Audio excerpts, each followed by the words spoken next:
Pétillante, jolie, blonde, rigolote, voici les adjectifs plutôt inoffensifs qu'on associe généralement à Virginie Efira.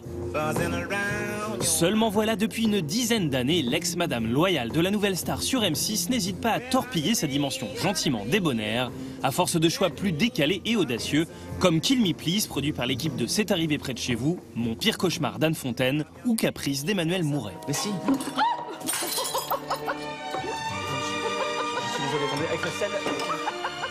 Illustration avec le goût des merveilles, dans lequel elle incarne une arboricultrice se prenant d'affection pour un homme très singulier. L'occasion de revenir avec elle sur la figure du couple, l'un des sujets importants de sa filmographie. Vous voulez pas que je vous touche? Mais vous voulez que je vous soigne?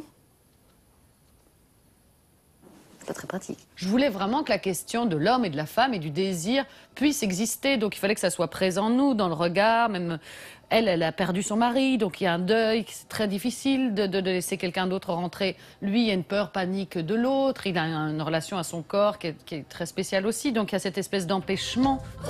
Et si l'on retrouve souvent Virginie Efira dans des comédies autour du couple, ce n'est sans doute pas étranger à son côté girl next door et accessible.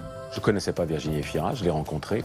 On dit souvent c'est le cinéma belge qui est comme ça. Il n'y a pas de filtre. Elle dit ce qu'elle pense, toujours. Donc, hors mon personnage, je voulais à la fois qu'elle ait le côté Michel Pfeiffer, cinéma, joli, etc. Et en même temps, ce qu'ont ces actrices américaines, vous leur mettez des bottes, elles ont une ferme dans le Mississippi et vous l'achetez tout le temps. C'est ça que je cherchais.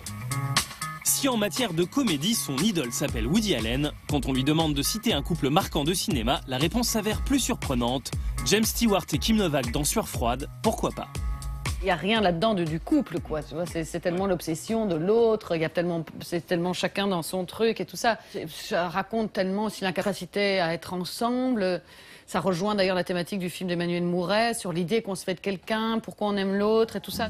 Est-ce que je suis vraiment avec elle ou avec l'actrice que j'admire depuis des années? On n'arrête pas de se croiser, ça doit vouloir dire quelque chose, tu trouves pas? C'est un signe du destin, ça. Sinon, j'ai découvert très tard le cinéma de Carax aussi, donc Denis Lavant, Juliette Binoche, ça m'a bouleversée quand j'ai découvert Mauvais sang.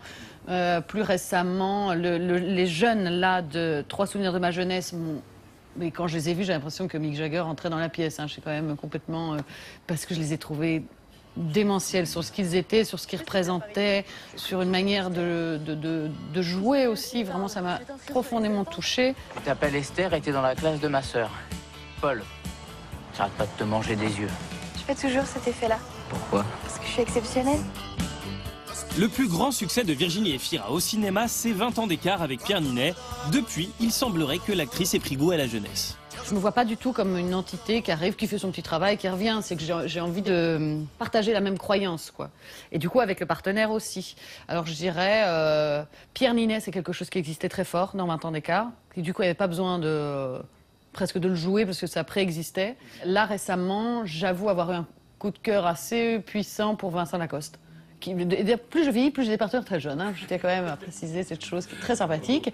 Mais j'avais, dans le film de Justine Triet, je jouais avec Vincent Lacoste, qui a une manière une élégance, une structure mentale à 23 ans, vraiment totalement épatante. Un truc que je vois peu j'aime bien, je veux dire que je vois peu dans les comédiens de ma génération. Comme si la féminité du métier de comédien, quand même, était beaucoup plus ingérée, beaucoup plus... accueilli. Autre génération, autre acteur, avec 3 films ensemble au compteur, son compatriote Benoît Poelvoorde est l'acteur avec lequel Virginie Efira a le plus tourné. Forcément, ça crée des liens.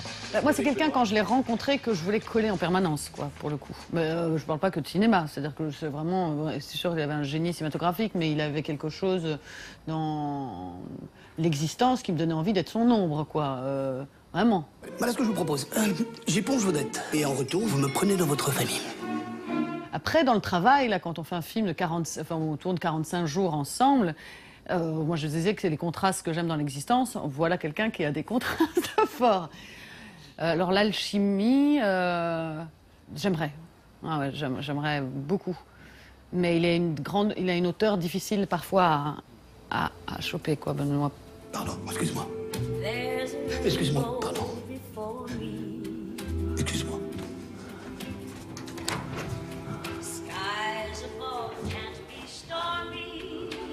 Non mais je rêve.